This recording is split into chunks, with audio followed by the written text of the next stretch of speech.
Voyages into the unknown. Look up at the nighttime sky and you may feel an almost universal sense of wonder. Are we alone in this immense cosmos? This question has passed through the minds of countless observers across generations, forging a link between ancient stargazers and modern-day researchers. Whether you are standing under an open desert sky where the crisp air lends clarity to distant constellations, or peering through the haze of a city's bright lights, the thought still nags at our collective conscience. We live on a small planet in a vast expanse, so it is natural to speculate about the presence of other beings that may share this boundless universe with us. Yet beyond philosophical musings and imaginative tales, there have been individuals around the globe who claim not only to have spotted unknown aircraft in the sky, but to have come face to face with what they describe as beings from elsewhere. Some recount fleeting sightings of luminous orbs moving in erratic patterns, suggesting advanced propulsion systems beyond human technology. Others go a step further, alleging actual contact encounters marked by intense, life-altering experiences. Over time, as these stories have circulated, governments in multiple countries have taken an interest, if only to ascertain whether these sightings might indicate a terrestrial threat. Many rumors abound about clandestine files locked away in high-security facilities, possibly concealing evidence of contact. For instance, deserts in remote regions of the United States have been hotbeds for whispered tales of strange crafts touching down in the dead of night. Farther afield, various military installations worldwide are rumored to harbor top-secret documents, and possibly even the wreckage of UFOs, unidentified flying objects, though official agencies often deny such claims.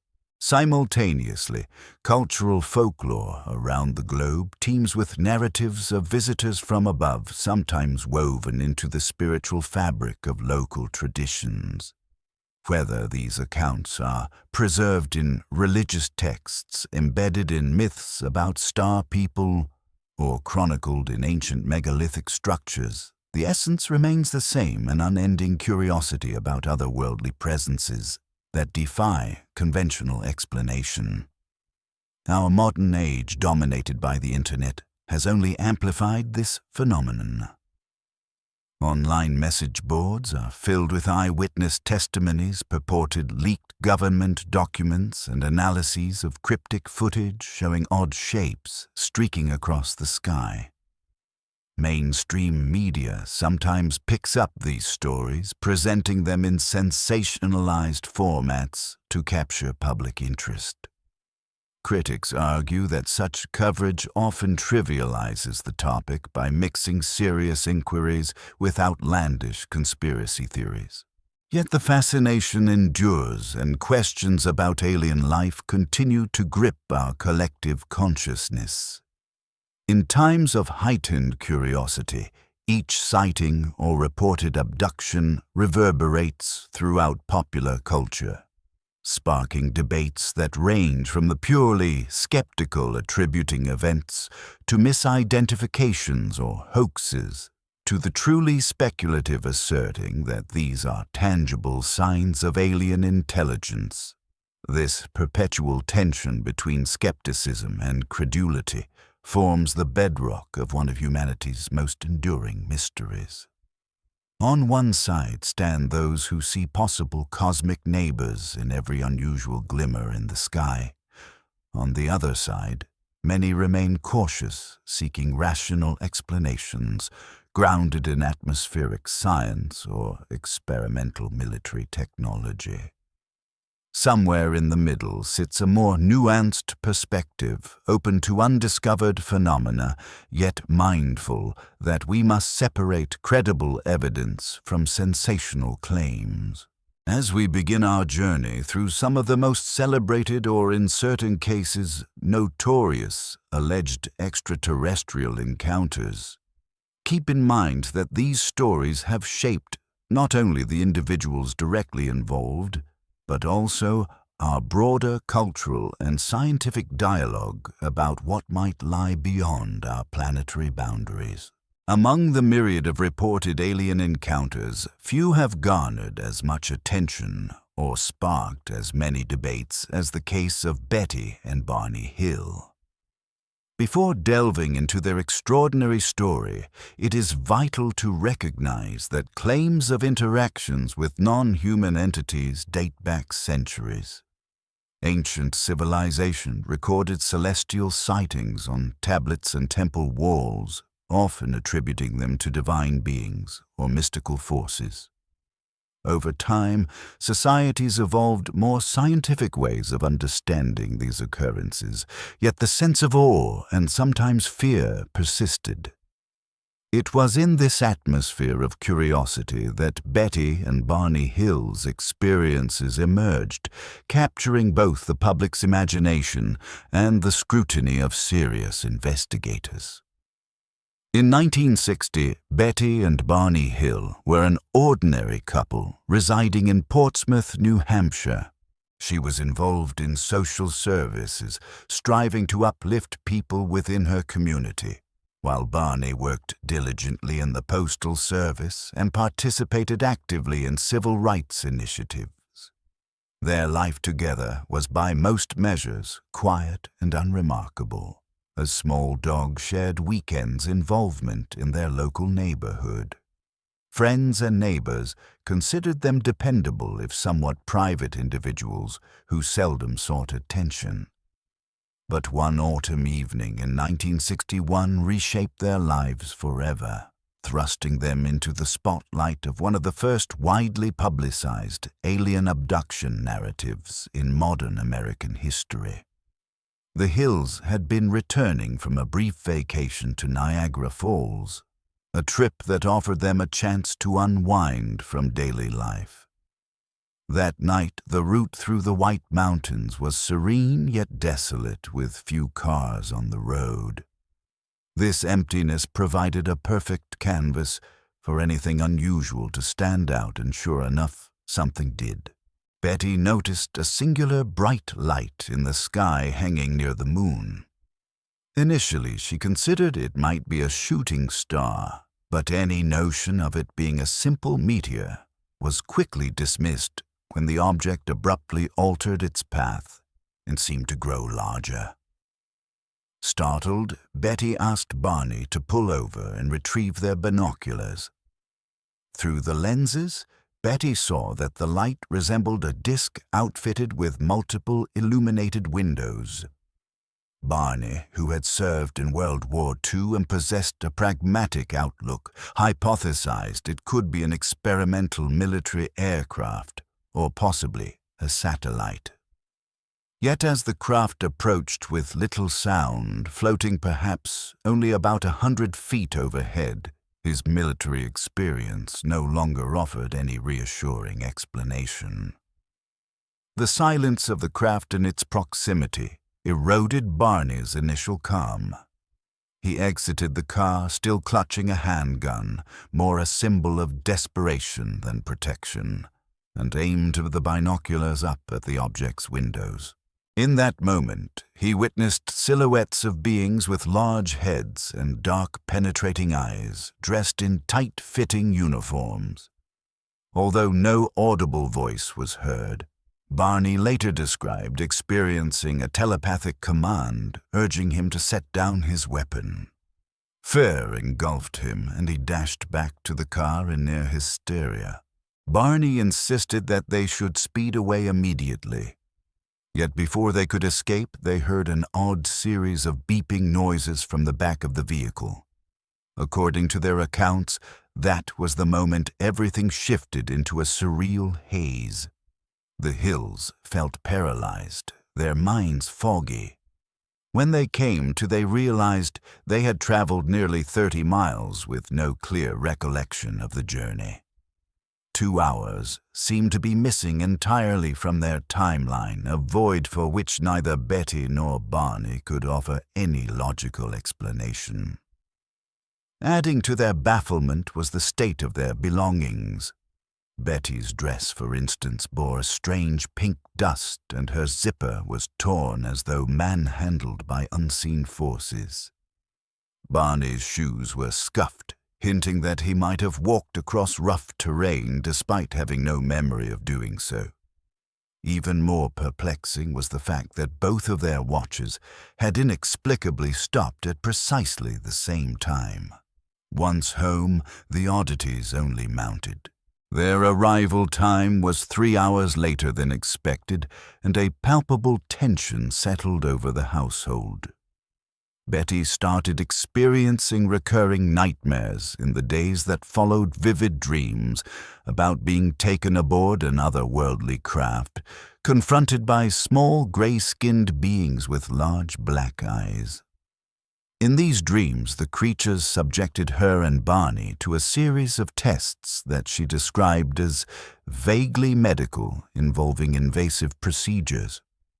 She noted every detail in a journal, but hesitated to confide in Barney, fearing he might think she was losing her grip on reality.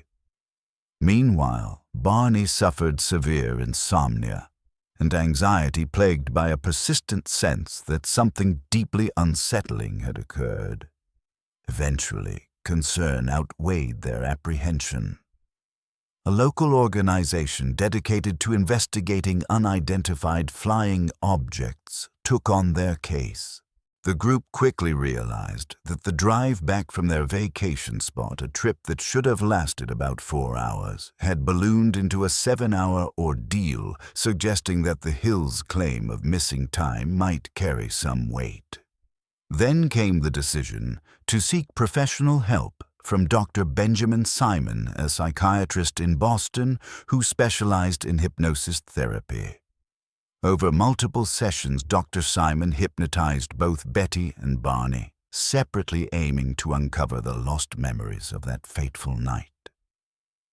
Under hypnosis, the Hills independently revealed disturbingly similar accounts of their experiences. They described being taken into a brightly lit craft with curved hallways and a sterile ambience reminiscent of a medical facility. The beings, they said, communicated through telepathic impressions or faint verbalizations that neither Betty nor Barney could fully comprehend. Betty recounted undergoing a painful procedure involving a large needle inserted into her abdomen, possibly a rudimentary examination of human anatomy. She also described being shown a 3-dimensional star map, highlighting routes between various stars and planetary systems. Barney recalled a device placed around his waist, accompanied by an intense feeling of helplessness, as though subjected to an advanced scan. Notably, each session corroborated the presence of these small humanoids with large eyes. Dr. Simon noted that both Betty and Barney displayed genuine fear, and that their fragmented recollections appeared deeply embedded in their subconscious. One of the most puzzling elements of Betty's recollections involved this star map. During her hypnosis session, she drew it from memory, depicting a series of lines connecting points of varying sizes. In the early 1970s, Marjorie Fish, an amateur astronomer, tried matching Betty's drawing to known star systems. Remarkably, she posited that the map resembled the Zeta Reticuli region, located over 30 light-years from our solar system. While mainstream astronomers maintained that the alignment was too imprecise to be conclusive, the possibility that Betty had somehow glimpsed an actual star cluster sparked enduring intrigue. Some UFO researchers argue that the map provided tangible evidence that the Hills had interacted with beings not of this Earth. Others remain doubtful, claiming it was either a coincidence or an unconscious conflation of Betty's pre-existing astronomical knowledge with her dreams. In the years that followed, skeptics turned their attention to the psychological aspects of the case. Some proposed that Betty and Barney's stressful lives, Barney as a black man in a predominantly white community, and Betty as a social worker under constant pressure, could have induced a shared hallucination or psychosomatic response. Perhaps their experiences in the White Mountains were triggered by fatigue, the hush of night driving, and the powerful influence of cultural and societal anxieties. Still, those who interviewed Betty and Barney noted that they did not seem inclined to embellish their story for fame or financial gain. In fact, they expressed reluctance at the attention they received. The sincerity in their demeanor convinced many that they wholeheartedly believed in what had happened, even if some aspects might have been shaped by dreams or the power of suggestion. Critics also pointed out inconsistencies in the Hills' narratives over time, as Betty in particular added details or changed certain elements when new inquiries arose. Yet the central mystery, the missing 2 hours and the strange physical evidence, persisted. Betty's dress, with its inexplicable stains, was tested by multiple laboratories, some of which claimed that the pink powder defied ordinary classification. The scuffed shoes and the unexplainable halting of both watches offered tangible, if inconclusive, clues. Many concluded that if their account was indeed a hoax, it was a meticulously crafted one. But those familiar with the couple largely dismissed that idea, citing their general unwillingness to be thrust into the spotlight. In the broader context of alleged alien encounters, the Hills case signaled a turning point. They became unwitting pioneers in shaping the cultural script for future abduction stories. Their narrative introduced themes that would reappear in countless accounts: lost time medical examinations, telepathic communication, and the presence of humanoid figures with large dark eyes. Popular media, including best-selling books and films, drew inspiration from their experiences, embedding the idea of extraterrestrial abduction into the global psyche.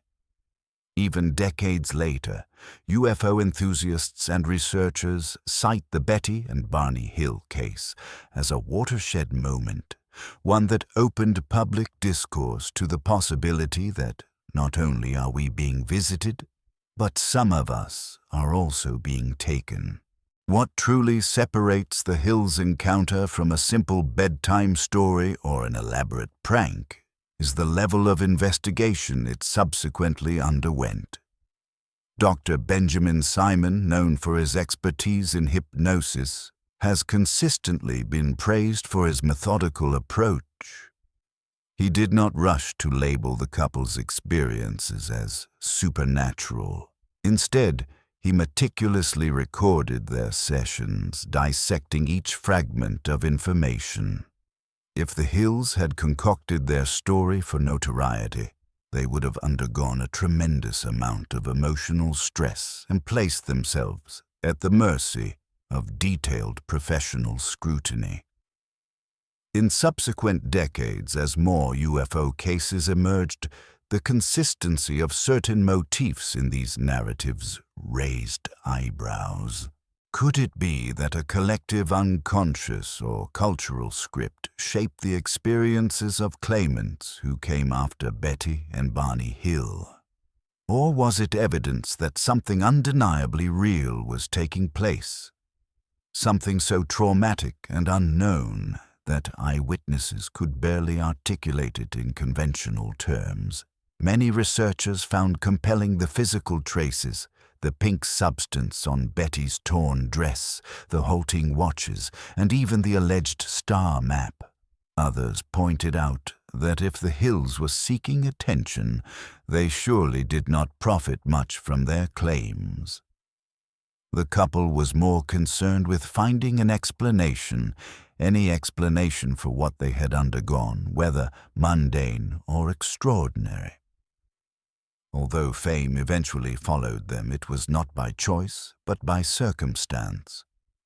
Betty Hill, after Barney's passing in 1969, occasionally lectured about their experience, but she did so more to defend their story and express her genuine beliefs than to capitalize financially.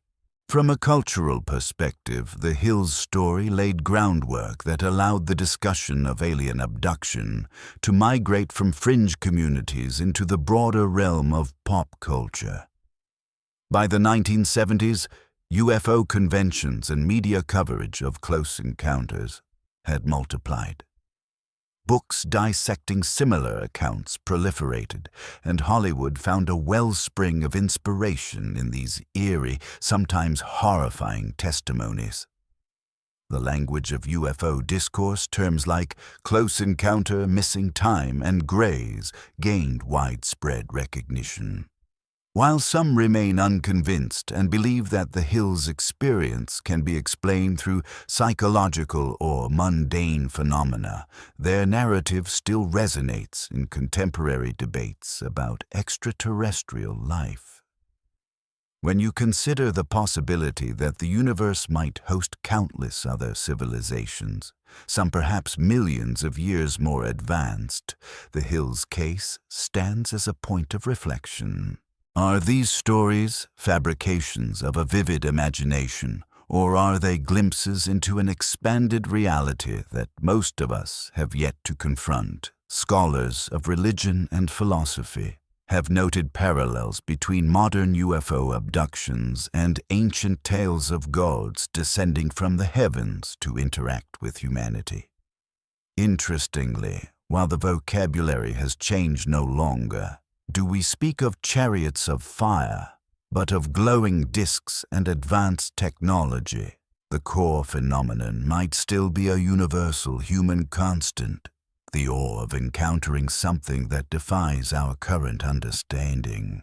Yet for all the intrigue and widespread discussion generated by the Hills case, it is only one part of a broader tapestry of unexplained events and alleged encounters around the world.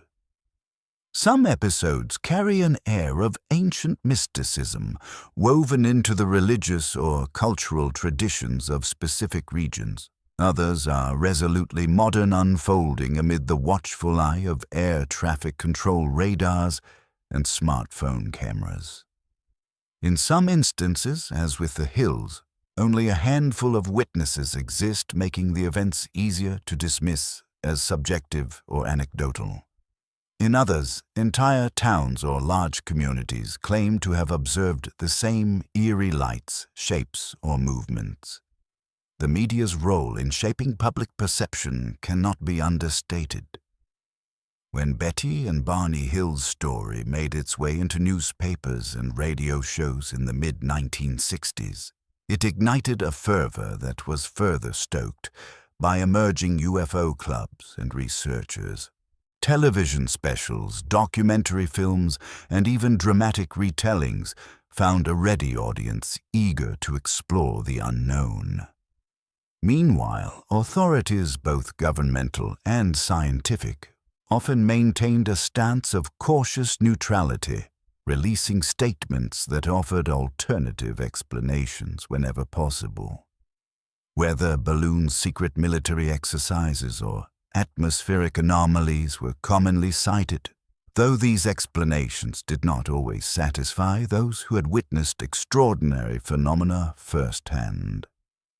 In many ways, Betty and Barney Hill's journey can be seen as emblematic of the shift in cultural attitudes that took place during the 20th century.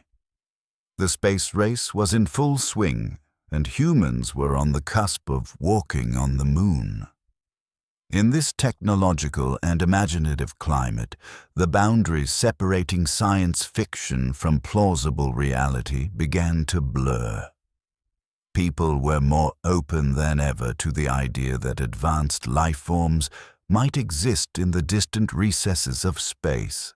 The Hills account therefore found fertile ground, resonating with a society eager to embrace cosmic possibilities.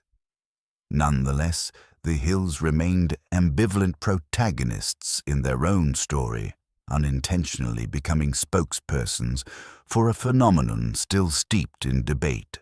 The authenticity of their claims has never been definitively proven or debunked. Neither side of the argument has produced conclusive evidence or a complete explanation. Yet even decades later, the echoes of their tale persist, leaving us to wonder about what truly transpired on that lonely highway in 1961.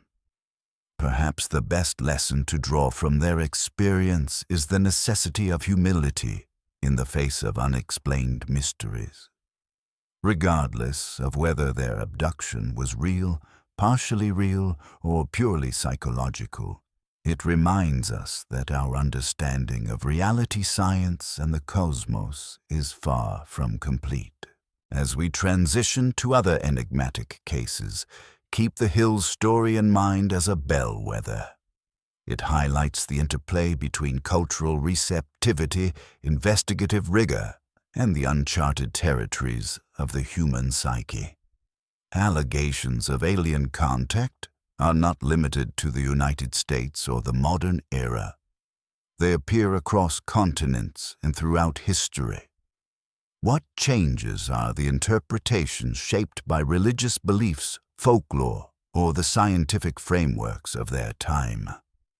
In the pages ahead, we will expand our lens beyond the intimate narrative of a New England couple venturing into other puzzling phenomena. You will encounter an episode from 19th century England where mysterious footprints attributed to the devil himself spanned miles of snowy terrain with impossible precision. You will also read about ancient geoglyphs in the desert plains of Peru, designs so enormous they only become visible from high above. Then, we will revisit the events in Rendlesham Forest, where multiple military personnel reported a bizarre craft and inexplicable lights in the winter of 1980. Finally, we will explore the repeated sightings of glowing orbs along the tense Himalayan border between India and China, sightings that raised questions about secret bases, atmospheric oddities, and the potential presence of visitors from other worlds. In each instance, factual elements mix with speculation, folklore blends with serious academic inquiry, and the line between reality and legend becomes increasingly blurred. Government documents can be conspicuously absent, fueling conspiracy theories, while official denials often spark deeper suspicion. Some argue that we are dealing with a purely psychological or socio-cultural phenomenon, that the sightings reflect deeply rooted archetypes and anxieties. Others insist that the volume and consistency of these reports spanning continents and centuries point to an external catalyst far beyond our typical frame of reference. Thus, the subsequent chapters are not merely about describing bizarre occurrences. They invite you to ponder broader, more philosophical questions about knowledge, belief, and the limits of human understanding. Could these phenomena be manifestations of our collective fears or hopes, shaped by evolving technologies and shifting cultural narratives? Alternatively, are we in fact being visited or monitored by intelligences from realms we can scarcely imagine? These are not easy queries to resolve, and perhaps that is exactly why they fascinate. So let us now journey onward from the curious case of Betty and Barney Hill to other grand mysteries that in their own ways might be equally perplexing.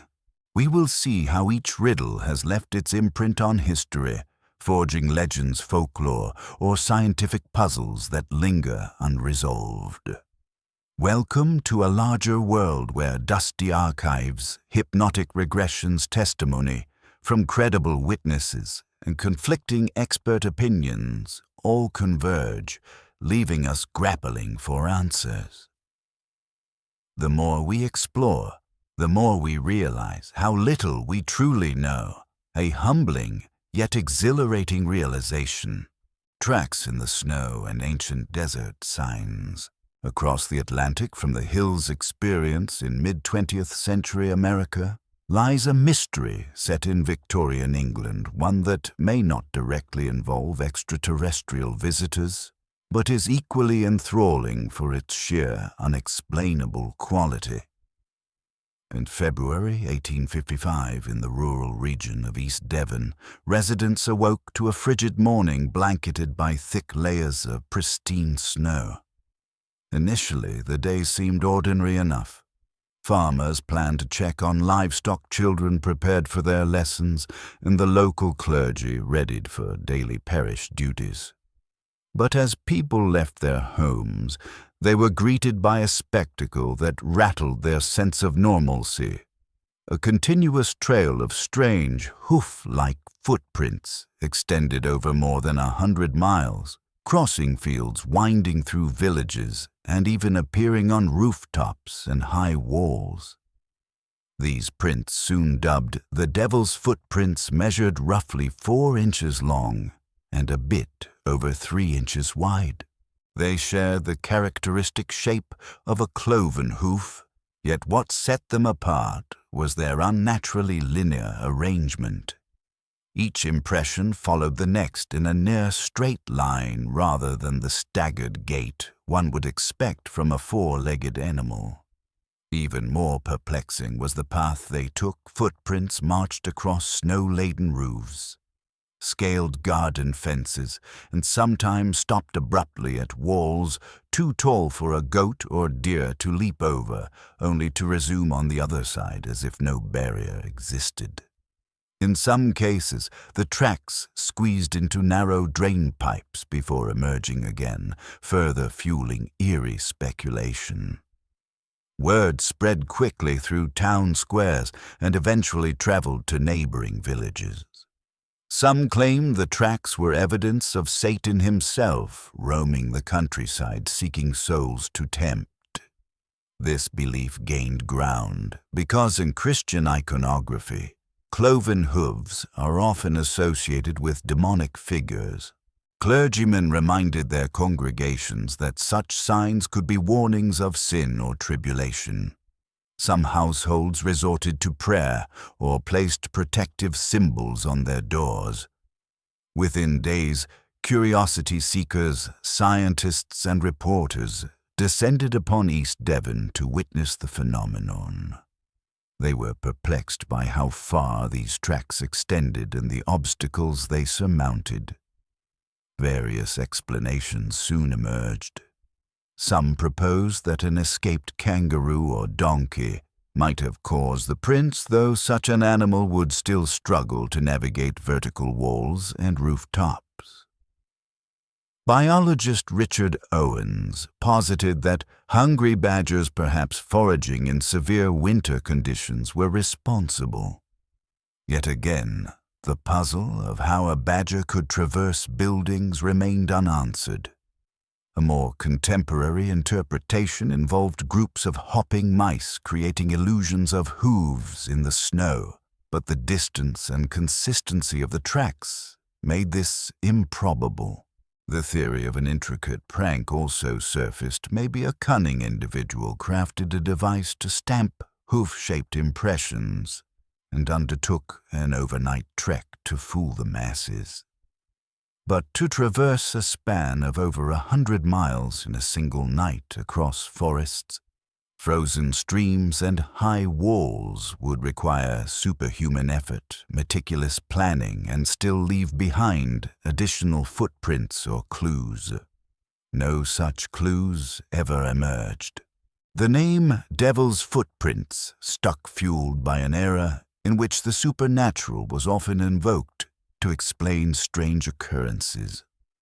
The mid-19th century was a time of scientific advancements, especially in geology, biology, and physics, which had started challenging religious orthodoxy. Nonetheless, deeply rooted spiritual beliefs remained especially in rural communities. Reports describing monstrous creatures or apparitions were not entirely unusual. Thus, the notion that these tracks might be linked to infernal forces found fertile ground among residents.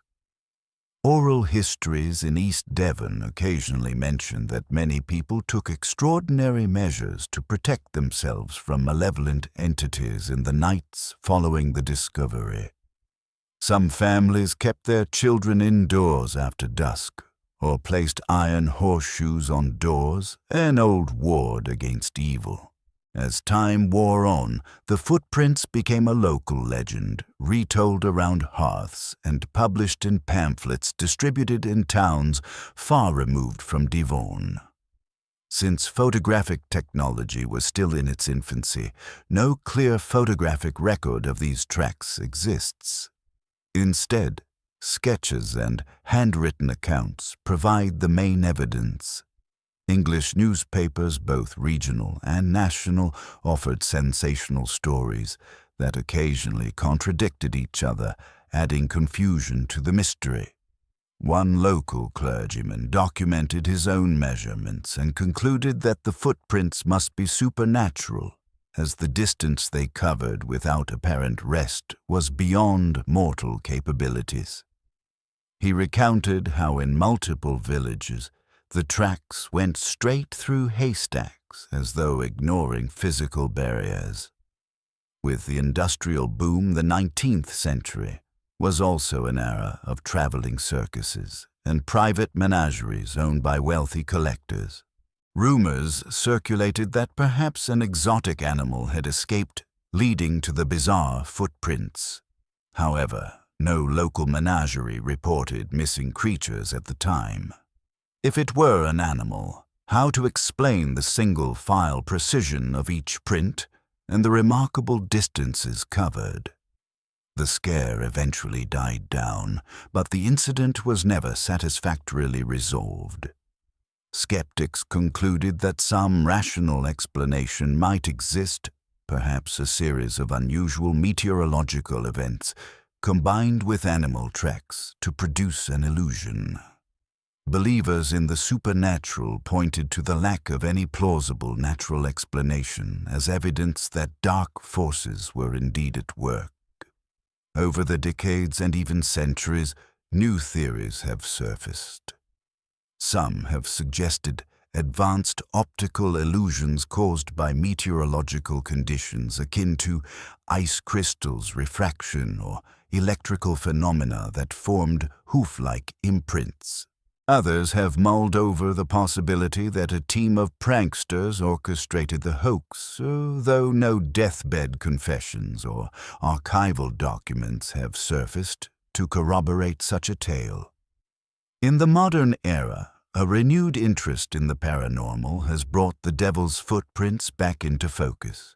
They feature regularly in compilations of unexplained historical events, standing alongside alleged poltergeist cases and rumored cryptid sightings.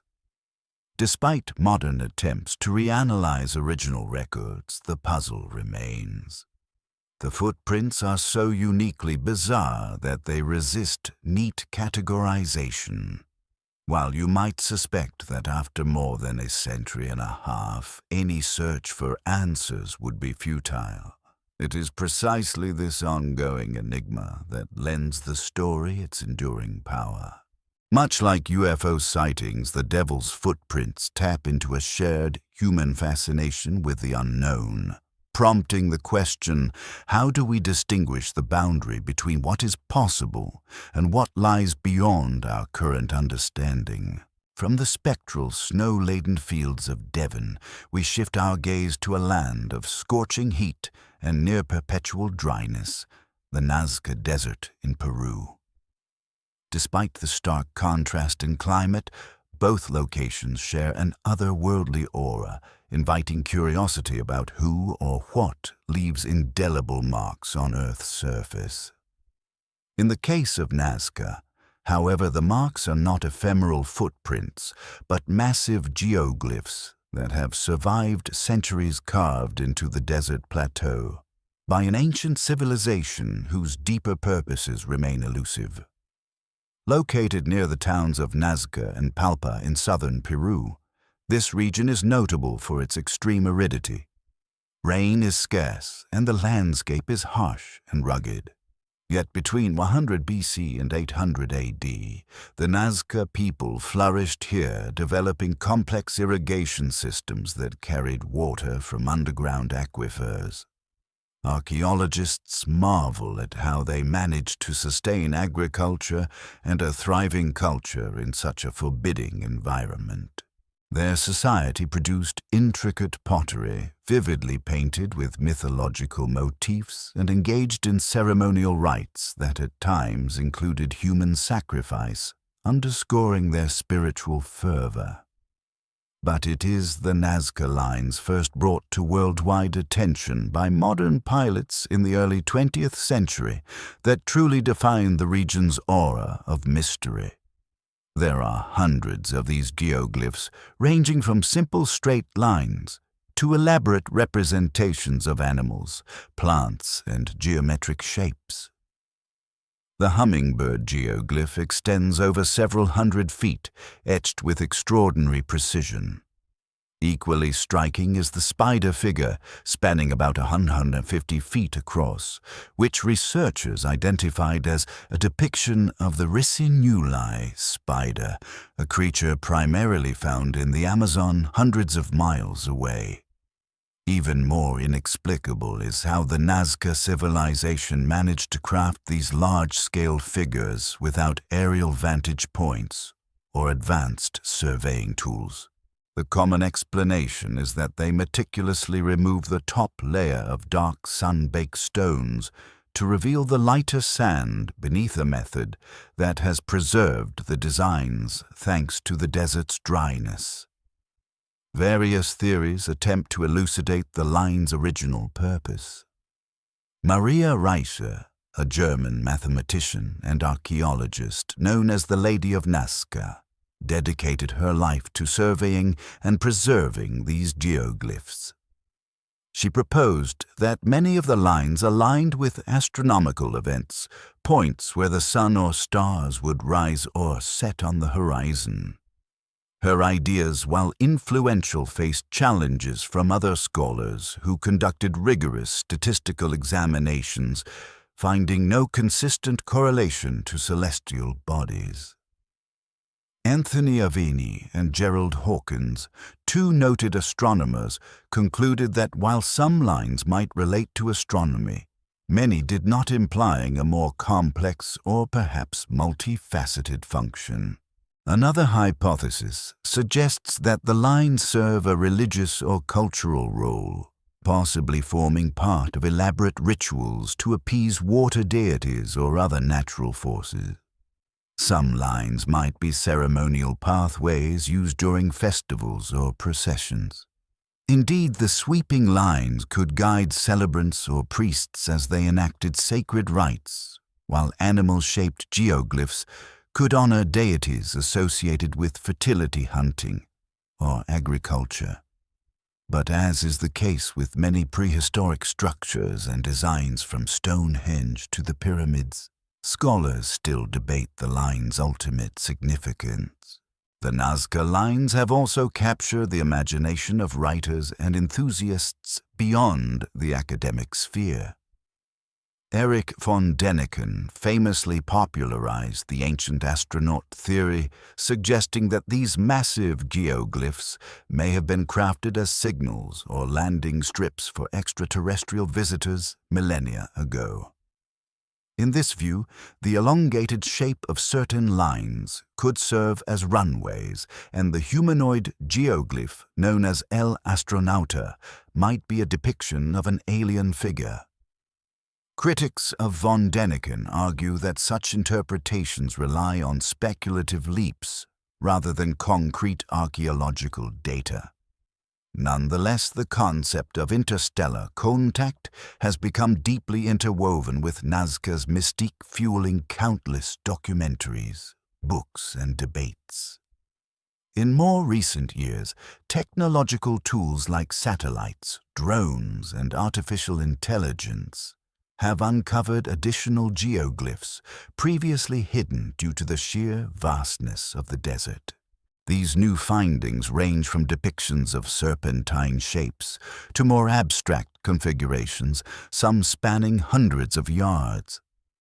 With every discovery, our understanding of Nazca's cultural tapestry becomes both richer and more complicated.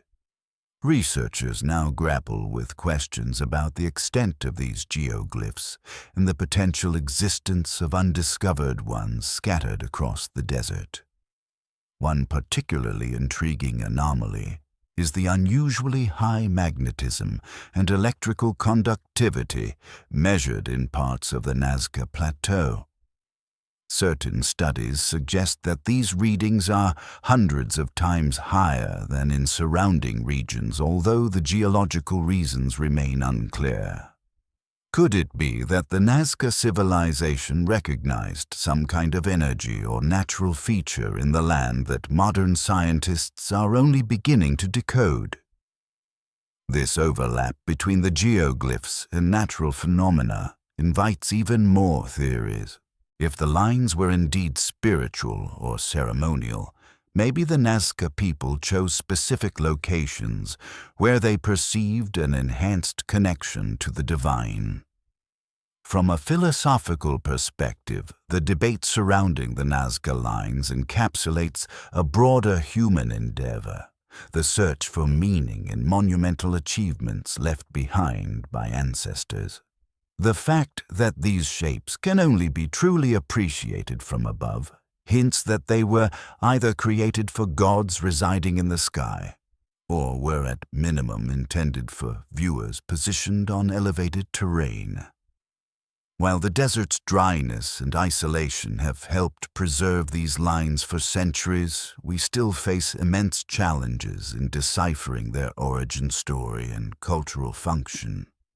Even carbon dating and advanced surveying techniques can yield only partial glimpses into the civilization that etched these figures. In the grand tapestry of human history, Nazca stands out as a testament to both creative ingenuity and enduring mystery. Like the footprints in Devon which challenged conventional animal behavior, the Nazca Lines defy easy explanations, bridging the realms of folklore science and speculative thought. They also underscore a recurring theme in human experience when confronted by phenomena that surpass our immediate understanding. We often invoke the mystical, the extraterrestrial, or the divine. Whether these lines are read as religious symbols, astronomical guides, or messages to visitors from the cosmos, they remain a haunting reminder of how civilizations past and present reach beyond the mundane to imprint their mark on the world. However, the Nazca Lines are not alone in bridging the gap between ancient tradition and modern conundrum. Cultures across the globe have constructed massive earthworks such as the mounds in North America or the chalk figures in Britain, demonstrating a propensity for large-scale expressions of identity, spirituality, or territory. The difference with Nazca lies in its sheer scale and durability. Spanning approximately 50 kilometers, the lines form a complex network that invites endless speculation. Some archaeologists posit that the absence of substantial rainfall effectively froze the lines in time as erosion has been minimal. Crucially, the Nazca paradox is that despite the line's colossal dimensions, they were likely created by people standing right on the ground with no airborne vantage point beyond simple observation from nearby hills. the Society's advanced knowledge of geometry combined with rudimentary tools may have allowed them to plot near-perfect straight lines over stretches of terrain without the slightest deviation. Ropes, wooden stakes, and an intimate understanding of the land's contours could have sufficed to produce these astonishing designs. In effect, it was a collaboration between innovative minds and a formidable desert environment that paradoxically helped preserve their legacy. From a religious or ritual standpoint, the Nazca people seem to have been heavily invested in fertility cults, particularly those involving water, which in their arid climate was the most precious resource of all. Some archaeologists argue that the lines were ceremonial in nature, connecting important sites or aligned with underground water channels. The significance of the depicted animals, monkeys, hummingbirds, whales, may reflect spiritual guardians or symbolic calls for survival essentials like rain, bountiful harvests, or protection from disasters. In short, the lines might be visual prayers etched into the earth, a grand attempt to communicate with the forces they believed governed their fates. Others remain captivated by the purported star connections, suggesting that these giant glyphs mirror constellations or track the paths of celestial bodies, turning the desert into a massive observatory. Nonetheless, the conclusive data to back these claims remains elusive. Skeptics point out that any lines drawn in such abundance are likely to coincide randomly with some star formations, making definitive correlations difficult to ascertain. Modern tourism has further altered the Nazca region's landscape. Scenic flights, once a novelty, are now a mainstay, though they bring risks of environmental damage and accidents, as well as the controversy of how best to preserve these invaluable sites. There have been instances where irresponsible behaviors, such as unauthorized off-road driving or vandalism, have scarred parts of the plain. These incidents highlight the fragility of preserving ancient wonders in a world driven by modern economies and mass travel. Managing tourism while respecting archaeological integrity and local communities becomes a balancing act. Regardless of the ultimate meaning or function behind the Nazca Lines, their allure persists. One can stand on a vantage point, gaze over the desert, and be struck by the magnitude of what the Nazca achieved.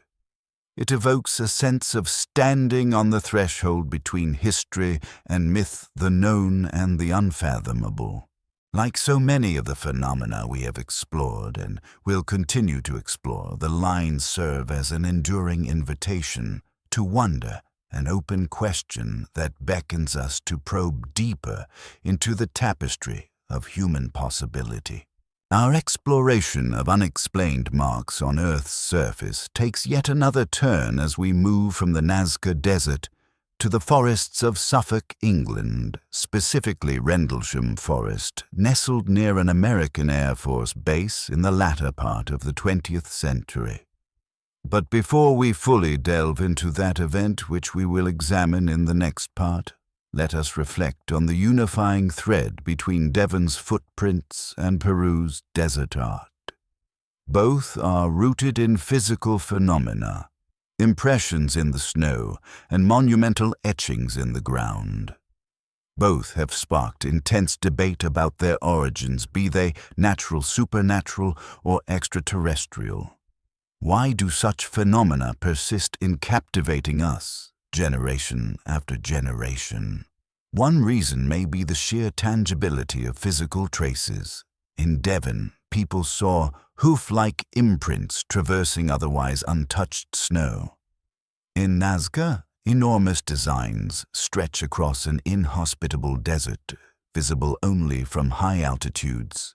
When confronted with anomalies that defy easy categorization, our minds gravitate toward the extraordinary, often reaching for spiritual or alien explanations. These leaps in interpretation become even more pronounced when local cultural beliefs intersect with the unknown. In 1855, Devon's strong Christian traditions paved the way for a demonic interpretation, while in ancient Nazca, sophisticated spiritual practices might have led to the creation of ceremonial symbols to communicate with gods. Another common thread is the absence of definitive proof or a universally accepted explanation. Even as technology has advanced, shedding light on old mysteries can prove more elusive than anticipated. In the case of the devil's footprints, no conclusive evidence emerged to identify their maker or method, leaving behind an enigma that modern science has not definitively resolved.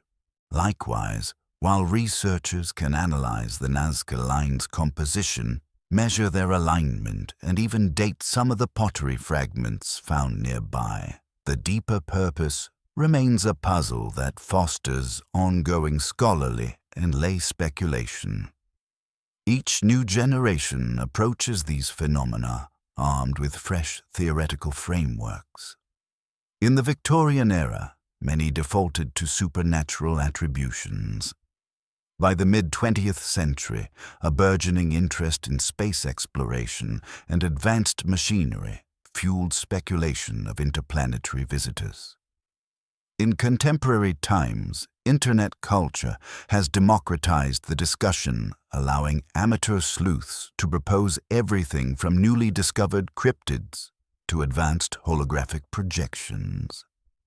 This organic evolution of theories reflects both our expanding technological horizon and our perennial fascination with the extraordinary. Looking ahead, it is likely that new technologies, 3D scanning, high-resolution satellite imaging, or AI-driven data analysis, may unveil hidden details within these long-standing mysteries. Perhaps faint chemical residues in Devon's snow from 1855 might one day be studied if meticulously preserved records exist. Or maybe cutting-edge imaging of Nazca's underground channels could reveal more about how and precisely why the geoglyphs were placed. Yet even with the best science at our disposal, certain questions might remain perpetually out of reach. History teaches us that each solved puzzle often leads to new riddles, perpetuating a cycle of wonder and discovery that keeps such topics alive in the public imagination. In the broader context of unexplained phenomena, both Devon and Nazca exemplify how human beings interpret events or structures that challenge existing paradigms. We often rely on frameworks derived from religion, folklore, or contemporary science fiction to fill in the blanks. Over the decades, debates about these mysteries have also encouraged more rigorous scientific and archaeological practices. For instance, early hunches about Nazca have led to refined surveying methods and ecological analyses of desert environments. Likewise, attempts to rationalize Devon's footprints have pushed investigators to consider everything from physiological constraints of known animals to the complexities of mass hysteria and psychological suggestion. Such inquiries inevitably open pathways to bigger philosophical questions. What do we do when we encounter something that seems to defy all our known laws or observations? Do we label it supernatural, or do we see it as a prompt to expand our scientific inquiry? In some cases, a persistent anomaly can drive entire fields of research forward as experts strive to glean new insights about geology, climatology, biology, or even archaeoastronomy. In others, the phenomenon remains a cultural touchstone fueling art, literature, and even tourism as communities embrace their local legends for both their mythic and economic value. Through these reflections, we can appreciate how mysteries serve as cultural catalysts. Devon's chilling footprints remain a symbol of Victorian England's interplay between faith and emerging scientific rationalism, whereas the Nazca Lines stand as a testament to human creativity and cosmic ambition in a pre-industrial society. In many ways, they embody the same enigma that permeates accounts of alleged alien encounters, the question of whether other intelligences or unrecognized natural processes might shape our world more than we realize. Thus, as we conclude this section, let us carry forward the lessons gleaned from these two marvels of the unexplained. They remind us that answers are seldom straightforward, and that every mystery is shaped by the cultural lens through which it is viewed. Whether you favor natural explanations, lean toward spiritual or extraterrestrial interpretations, or balance somewhere in between, the power of these stories lies in their ability to foster wonder. They beckon us to the threshold where our current knowledge meets the possibility of something more, an invitation to remain open to the unexpected. In the next part, we will journey into comparatively recent history, a deep winter in 1980, Britain's specifically Rendlesham Forest, where multiple military personnel claimed to encounter a bizarre craft and shimmering orbs. We will also travel higher into the Himalayan borderlands between India and China, where soldiers and villagers alike witnessed luminous spheres dancing across the night sky. In these modern encounters, the interplay between official secrecy, technological observation tools, and eyewitness testimony becomes increasingly intricate, mirroring today's heightened awareness and skepticism about unidentified aerial phenomena. So let us continue onward, delving ever further into the tapestry of mysteries that challenge our understanding of reality. Modern-day mysteries and cosmic possibilities.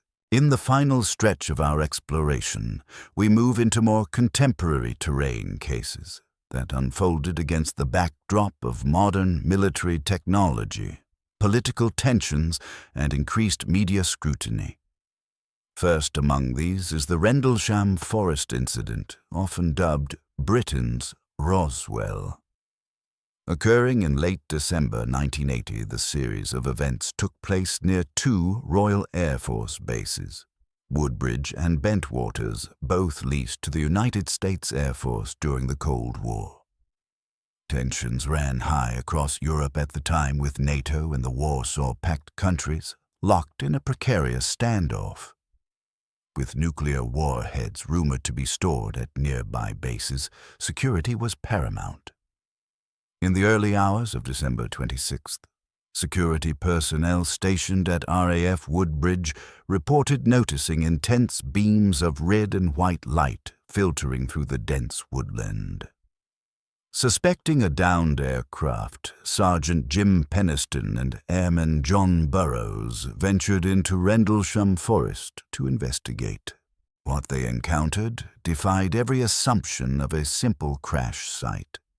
A triangular craft hovering just above ground level, radiating different colored lights and emanating an otherworldly aura. Peniston later claimed he approached the object closely, even touching its surface, which felt warm to the touch.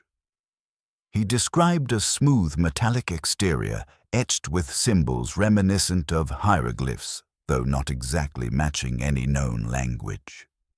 As the two men stood in awe, the craft abruptly shot off into the darkness. When they reported back, their superiors were both perplexed and alarmed. In a Cold War setting, any unexplained intrusion near a military base was of grave concern. 2 nights later, Deputy Base Commander Lieutenant Colonel Charles Holt led a group back into the forest after renewed sightings of peculiar lights.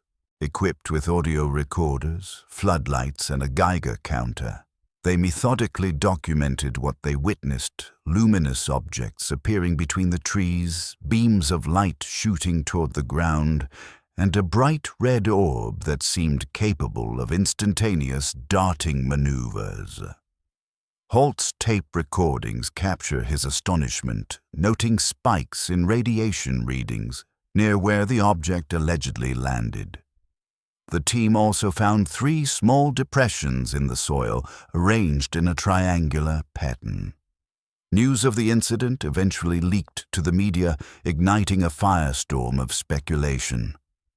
Unlike many UFO cases that rely on a handful of anonymous witnesses, this episode involved multiple U.S. Air Force personnel and official documentation, including Holt's memorandum to the British Ministry of Defense. The memo was later released under the Freedom of Information Act, confirming that the U.S. military had indeed investigated reports of unusual lights. The affair sparked immediate controversy. While UFO enthusiasts hailed Rendlesham as proof of extraterrestrial visitation at a nuclear facility, skeptics advanced alternative explanations. Perhaps the lights were from the Orford Ness Lighthouse, or misinterpretations of bright stars near the horizon. Certain investigators proposed the possibility of a staged military experiment or psychological operation, though no concrete evidence ever surfaced to validate such claims. Over the decades, the Rendlesham incident has spawned numerous books, documentaries, and conferences, reflecting its status as one of the most thoroughly debated UFO cases in modern Britain. The testimony from principal witnesses diverged over time, further muddying the waters. Jim Penniston significantly elaborated on his initial account in the years that followed, stating that he received telepathic messages from the craft, which allegedly contained binary code sequences. John Burroughs, on the other hand, struggled to recall the event in precise detail, attributing his memory gaps to possible shock or to something more clandestine. Lieutenant Colonel Holt maintained the authenticity of his encounter, but critics point out that his statements have evolved, sometimes containing contradictions or omissions when compared to the original audio recording. Larry Warren, another individual who claimed to have been on site, described meeting extraterrestrial beings, a claim roundly dismissed by most of the other witnesses. Meanwhile, the British Ministry of Defense insisted that the incident posed no threat to national security, effectively closing the case. This official stance only fanned the flames of conspiracy theories, with some researchers speculating that sensitive evidence might be concealed in classified archives. A crucial debate revolves around the physical evidence or lack thereof. While some participants reported seeing scorch marks on trees, abnormal radiation readings, and impressions in the ground, photographic or material proof remained elusive. Conspiracy-minded observers believe that if any compelling fragments or footage ever existed, they were swiftly removed by authorities, never to see the light of day. Skeptics argue that rational explanations suffice. The landing marks were made by animals or forest equipment. The radiation readings were within normal background levels, and the dancing lights were simply misidentified, possibly enhanced by the psychological state of observers patrolling a high-security base at night. Despite the conflicting narratives, Rendlesham remains emblematic of how UFO incidents can escalate into national talking points, particularly when they involve credible witnesses with military backgrounds. The more official denial or secrecy that surrounds an event, the more the public tends to believe something significant is being hidden. As a result, the Rendlesham Forest incident endures as a focal point for debates on government transparency, the reliability of eyewitness testimony, and the complex interplay between known technology and the potential for phenomena we do not yet fully comprehend. Reflecting on Rendlesham, one might see parallels with the Betty and Barney Hill case. Both incidents involved credible individuals thrust into extraordinary circumstances, both garnered significant media and a public interest, and both remain unresolved. The recurring theme is the tension between official statements, eyewitness accounts, and the broader cultural backdrop that often dictates how such occurrences are perceived. The UFO phenomenon, whether genuinely extraterrestrial or otherwise, seems as much a reflection of human psychology and societal narratives as it is about lights in the sky. Shifting our vantage point to another setting of geopolitical significance, we find ourselves amidst the majestic peaks of the Himalayas along the border between India and China, where the air is thin, the terrain formidable, and tensions between two nuclear-armed neighbors remain a concern. In August 2011, a series of curious events began to unfold. Indian Border Patrol units stationed in the region started reporting sightings of luminous orbs that appeared repeatedly in the night sky. Initially, these sightings were dismissed as illusions caused by harsh weather and the high altitude. But as reports accumulated from different patrols, patterns emerged that were hard to ignore. Soldiers described orbs of varying intensity hovering in the sky for extended periods before disappearing abruptly.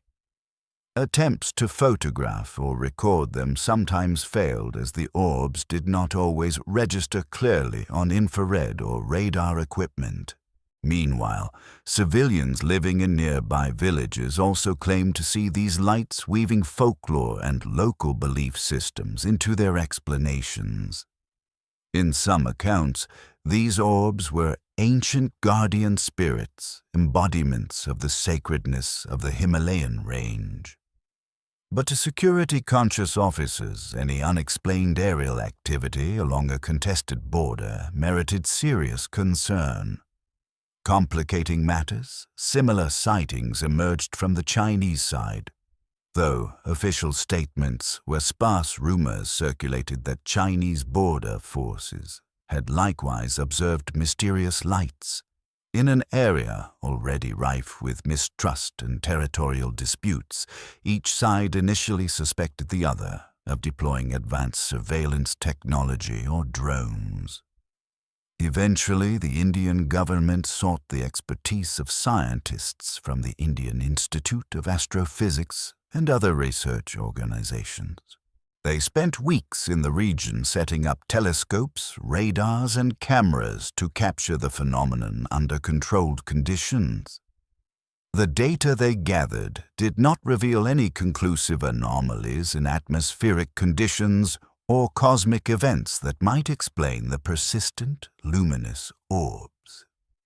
Scientists proposed multiple theories. Some leaned toward a naturally occurring plasma phenomenon potentially triggered by tectonic or geothermal activity. The Himalayas lie on a convergent plate boundary, meaning seismic forces are continually reshaping the region. In other areas of the world, similar earthquake lights or plasma orbs have been documented. Another possibility was that light reflections on ice crystals formed illusions that seemed to move purposefully. However, for those who witnessed the orbs' seemingly intelligent flight patterns, these explanations felt unsatisfactory.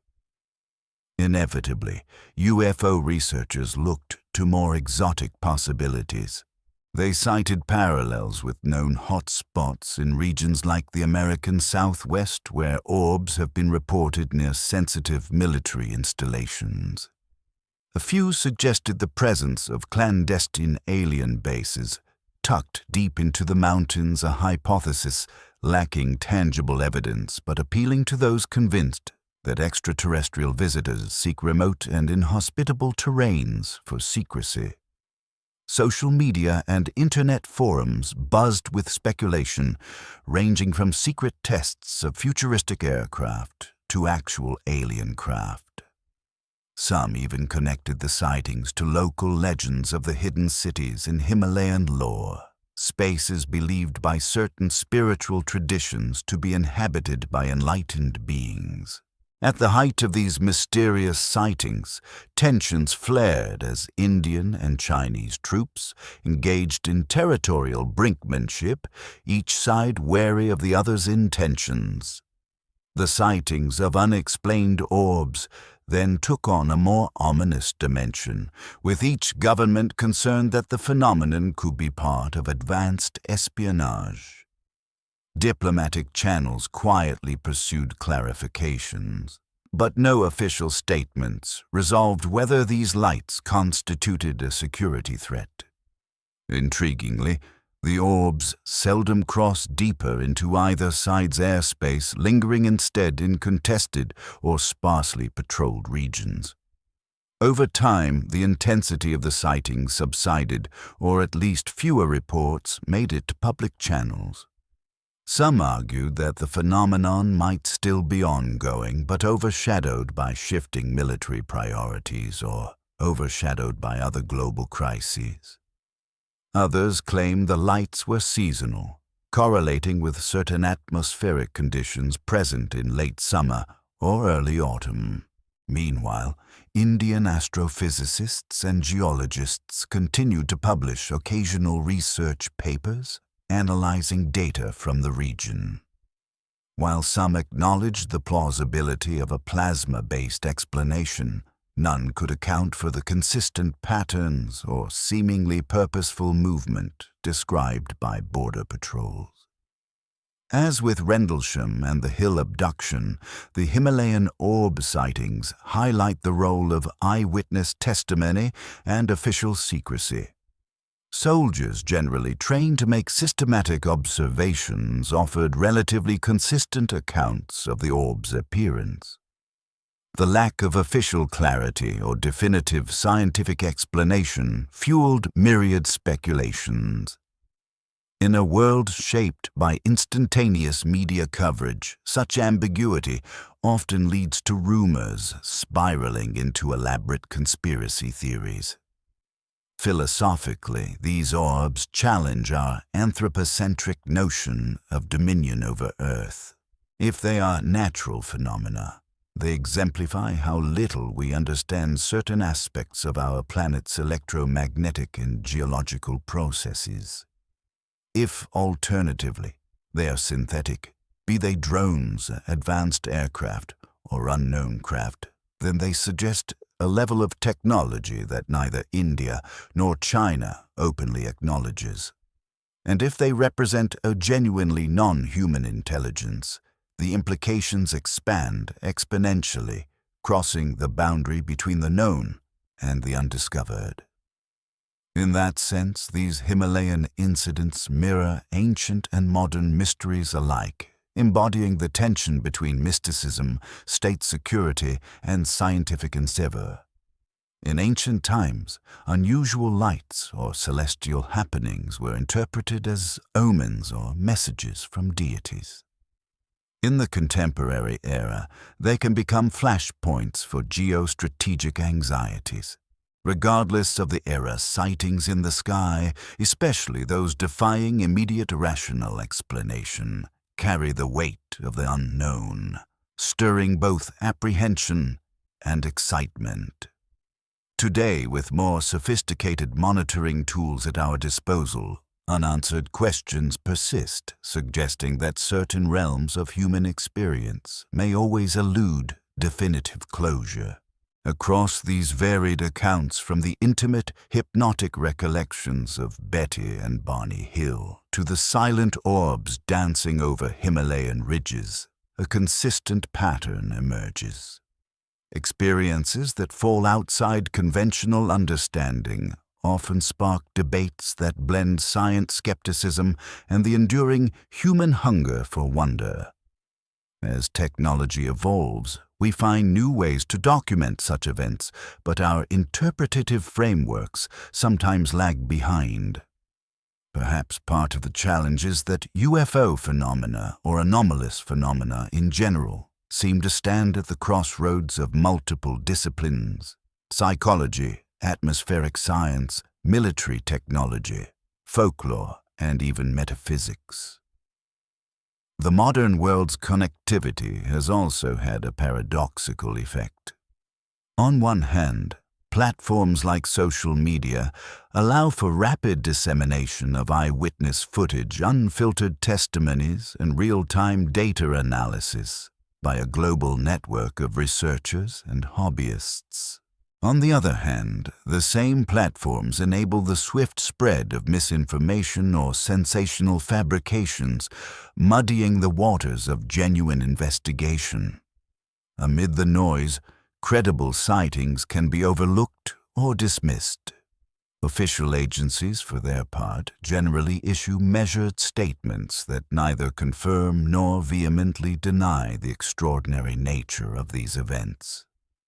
Some revelations come from declassified documents offering glimpses into how seriously governments have treated potential extraterrestrial or highly advanced aerial threats. Reflecting on these stories collectively, one sees how they challenge our epistemological boundaries. In essence, each unexplained encounter stretches the limits of our current knowledge. Historically, phenomena once considered impossible, like meteorites or ball lightning, were later integrated into scientific understanding once enough evidence accrued.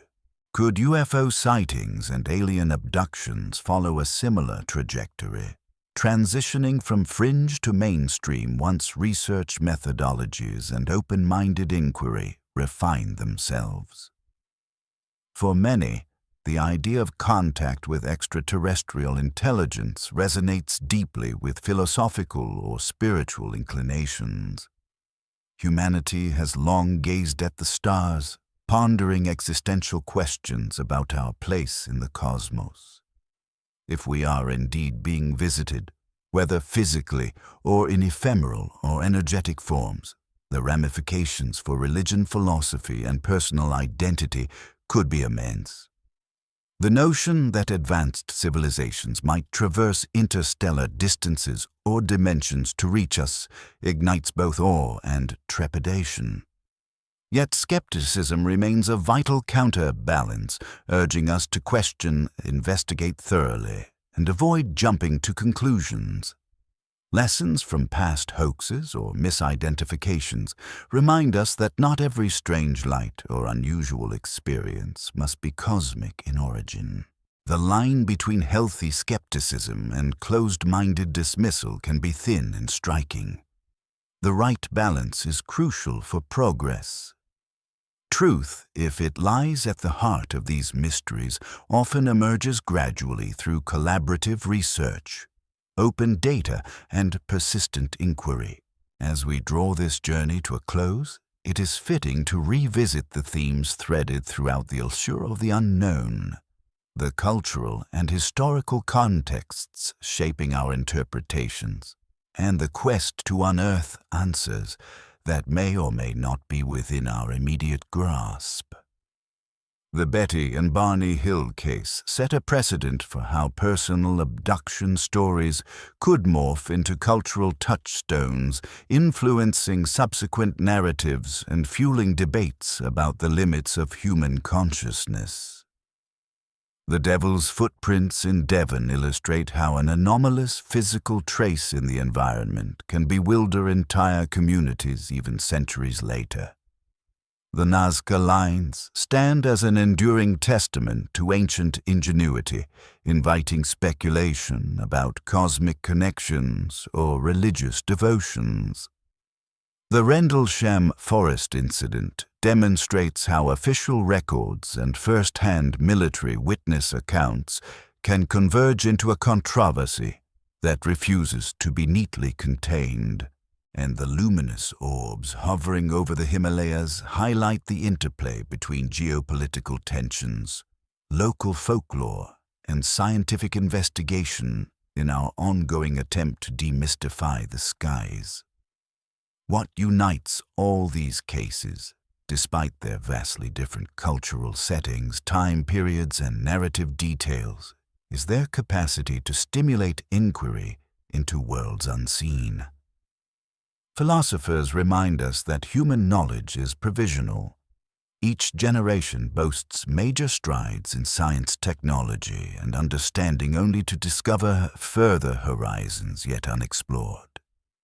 Skeptics argue that all the phenomena we have addressed likely possess ordinary explanations not yet fully grasped, while believers see these episodes as cosmic breadcrumbs hinting at far larger realities. Ultimately, the value of these stories may lie less in definitive conclusions and more in the questions they provoke. They foster discourse about how we define evidence, truth, and the parameters of possibility. If they prompt scientists to widen their investigative scope, or theologians to re-examine doctrines about our cosmic neighbors, or everyday citizens to see reality as more layered than previously assumed, then these mysteries serve a constructive role. In an era where artificial intelligence, quantum mechanics, and space exploration are advancing at staggering rates, the potential for encountering phenomena that challenge our assumptions only grows. Whether these experiences turn out to be illusions of perception, previously unknown natural processes, or genuine contacts with extraterrestrial or interdimensional intelligences, the impetus remains for us to remain both curious and discerning. If there is one lesson these cases impart, it is that wonder tempered by reason has been a driving force in human progress for millennia. So as you reflect on these narratives, from abductions under the New Hampshire sky to hoof prints in a Victorian snow, from cryptic desert lines in Peru to strange orbs in one of Earth's highest mountain ranges, consider that each story is a chapter in our shared human longing to decode the sublime and the mysterious. Even if absolute certainty remains elusive, the very pursuit of knowledge, fueled by both skepticism and imagination, continues to be one of our species' defining traits. Thank you for accompanying us through this extensive exploration of unexplained events and extraordinary testimonies. We have traversed continents and centuries, peering into corners of the human experience where fact and legend converge. While each incident retains its own identity, shaped by local culture, recorded observations, and broader societal contexts, all collectively remind us that much in our world and beyond defies neat categorization. Whether you are inclined to interpret these accounts through a spiritual lens, a strictly scientific framework, or a blend of both, the persistent fascination with other worldly mysteries underscores a fundamental aspect of human nature. We seek connections and explanations, particularly when confronted with anomalies that challenge the boundaries of our knowledge. The sense of wonder that emerges can lead us to expand our investigative tools, refine our critical thinking, and at times entertain possibilities that lie outside traditional paradigms. Some might argue that the 21st century, with its rapid technological advancements, should have resolved more of these mysteries. Ubiquitous smartphones mean that unexplained sightings can be recorded instantly. Advanced satellites monitor Earth from orbit. Scientific collaborations span the globe. Yet, if anything, the deluge of data and information has led to new complexities. Credible sightings can be drowned in a sea of hoaxes, or quickly dismissed in a climate of cyber cynicism. Official agencies do release documents, often heavily redacted, but seldom do these documents deliver the conclusive revelations that the public craves. Hence, the narrative continues propelled by curiosity and the universal human quest to explore what lies beyond our immediate horizon. As we leave you with these histories and the many questions they raise, we invite you to ponder what your own stance might be. Are these stories cautionary tales, encouraging humility before the unknown? Are they glimpses of greater cosmic dramas unfolding just out of reach? Or are they purely reflections of cultural psychology shaped by each era's technological and mythological preoccupations? Whichever lens you choose, the mysteries remain, and perhaps that is as it should be. The drive to seek answers has, after all, fueled our evolution from cave paintings to space probes. Mysteries, whether footprints that appear impossible, lines visible only from the sky, or silent disks hovering over remote forests, remind us that knowledge is a horizon we continually chase but never fully capture. In that pursuit lies much of what makes us human, an unrelenting curiosity, tempered by the wisdom that not all can be known, at least not yet. If you have found inspiration, intrigue, or questions in these pages, we invite you to share your reflections and theories. Discussions and debates propel understanding, and though we may not settle these enigmas, the collective dialogue can enrich our perspective on both the cosmos and ourselves. With that, we bring this chronicle of the strange, the unexplained, and the wondrous to a close, leaving you, the reader, to decide where truth ends and the frontier of imagination begins.